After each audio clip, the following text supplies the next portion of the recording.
Today we're going to do a quick video on how to fill out a Schedule E. So Schedule E is for people who have rental properties.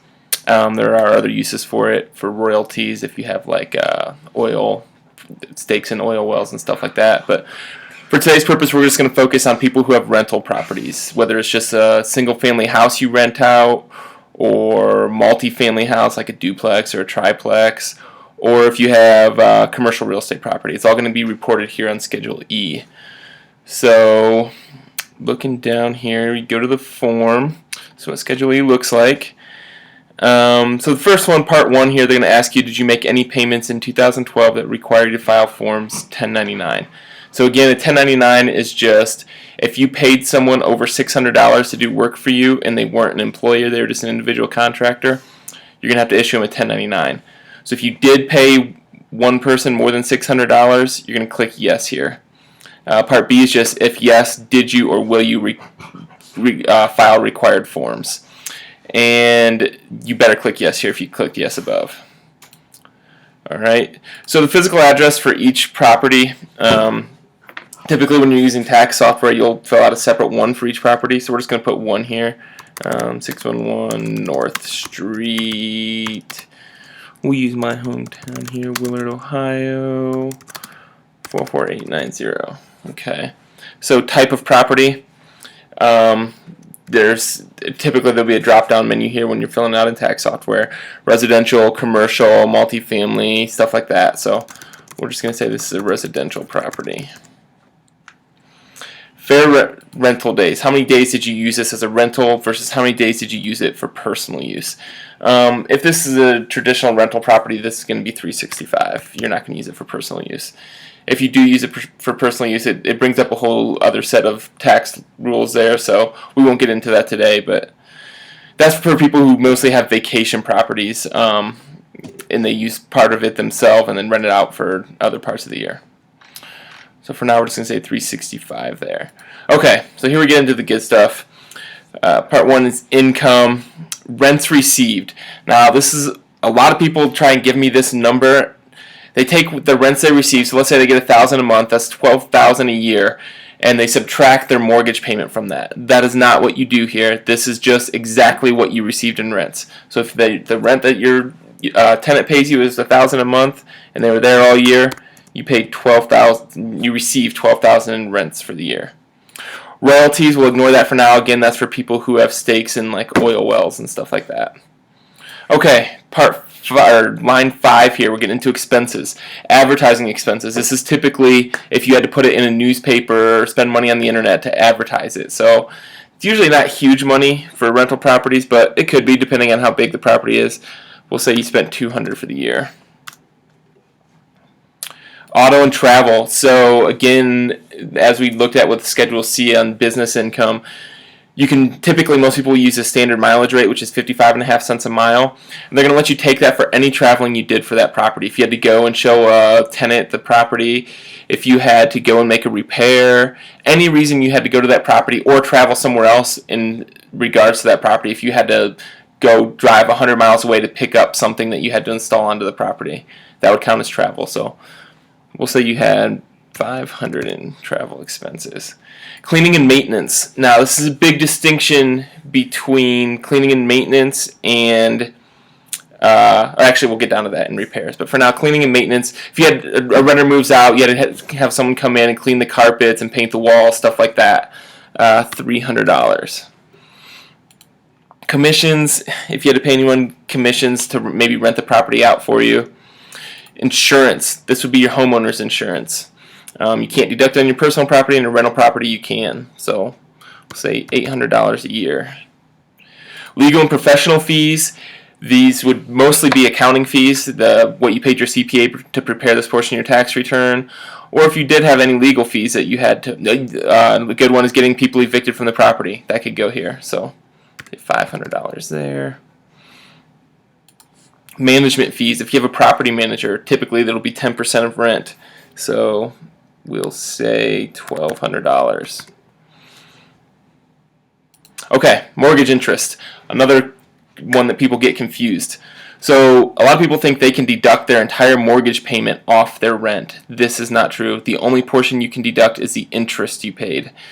So they'll send you a Form 1098, just like with your personal residence, and it'll say the interest you paid for the year. That's the portion you can take as an expense. You cannot take the entire mortgage payment. All right. Other interest, if you had any other kind of loan on the property, that would go there. Okay, repairs. So there's a big distinction here between repairs and improvements. Repairs are necessary changes you had to make to the property, like if the roof was leaking and it had to be repaired, or if you had a furnace go out and you had to repair it. Someone broke in the door and you had to put in a new door. That goes under here. And the reason this distinction is important is because improvements get depreciated over like 15 years. So instead of taking the whole expense in 1 year, you have to depreciate it over that time, which ends up being a pretty small amount per year. So it's big if you can call it a repair instead of an improvement. All right. Improvements would be you wanted the house to look better, so you painted it when it didn't need to be painted, or you added a addition to the house to add on an extra bedroom, stuff like that. Stuff that didn't need to be done, but that you did to make the house more desirable. So repairs are is where you want it to be classified, if at all possible. So we'll say you had $1,000 in repairs. Supplies, all the little stuff that you have to buy. If you just have to go buy a quick can of paint, it could go there. Anything under a couple $100 is going to just fall into the supplies category. It's usually not very much money in a rental property. Taxes, typically going to be your property taxes. Utilities. Any utilities, if the tenant doesn't pay the utilities, or if a tenant is moved out for a portion of the year and you're paying the utilities, that all those costs would go here. It's like electric, gas, water, any kind of utility. Depreciation, as we talked about in the business Schedule C1, if you saw that, depreciation is going to be very hard for you to figure out yourself, especially if you're not using tax software. If you have a rental property, hire someone to do your taxes for you is the best thing I can say. If you're going to do it yourself, don't do it by hand. Use some kind of tax software out there so you can figure out the depreciation. Basically, you'll put in, like, the house itself, if it's a single family house, is going to be depreciated over 27.5 years. Then there's things like half year and quarter year, mid-year, stuff like that. That's just, you got to know what you're doing on depreciation to get it right. So I wouldn't mess around with this. We're not going to put anything here because the software would normally figure this out. In line 19, other. Any other expenses that weren't listed here. A big one here that I see is HOA fees. We'll put under other. If you have a cell phone dedicated to your rental properties, I'd put cell phone under other. Just anything really. If you had to, I don't know. Anything could be put under other. Anything that we haven't covered here. They usually won't be very big expenses. I guess it could be, but typically they'll be smaller expenses, like HOA fees, stuff like that. So we'll say HOA fees were $200 for the year. Okay, then you're going to come down here and add this all up. I should have used round numbers. I'm not going to add it up. We'll just say that it came out to $14,000 in expenses.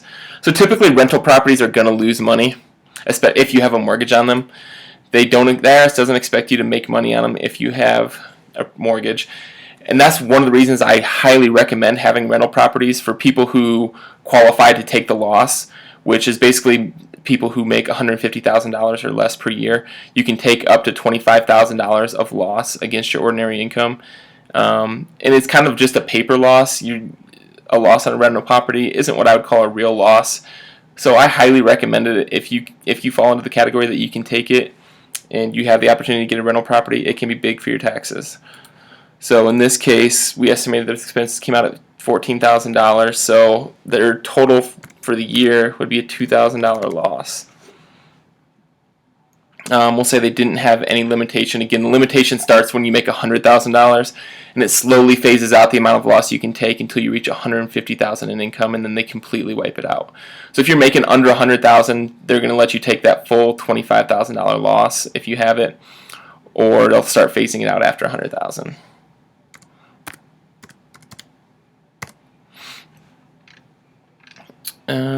Let's see, total amounts reported, blah, blah, blah.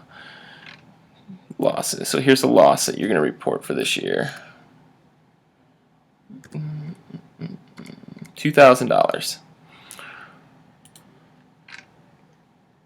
So again, a lot of these lines here, these 23A, B, C, D, E, that's if you have multiple properties. In this case, we're going to say we just have one, so we don't have to fill those out. And the total ends up being a $2,000 loss. So there it is. Again, I don't recommend filling out this form yourself, but this will give you an idea of how your CPA will want you to organize your income and expenses for them when you go to do your taxes. So they'll want to see your rents on line 3 here. They'll want to see the actual rent you received, again, not minus anything, just exactly what you received. The amount you received per month times 12. Then they'll want your expenses to be categorized pretty much the same way they are here. Advertising, auto, cleaning and maintenance, management fees, supplies, taxes, mortgage. The closer you can make your expenses match these categories and get final numbers on them, the easier your taxes are going to be, the less you're going to pay. You just want to get them as organized as possible. And it's just going to help you have better records. If you get audited, you have all the proof there with those records. And typically better records help you get more deductions. They don't have to just make stuff up for you. So keep good records. Use this as an outline. And just have an idea of what you're going in with. Know what the number should come out to after they're done. You're ultimately responsible for your numbers. Your CPA is not. So you should have an idea of what's going on. So that's Schedule E for you. Pretty simple stuff, really, but not simple enough that I'd recommend you do it yourself. Get organized. Use this to help get organized, and we'll see you next time.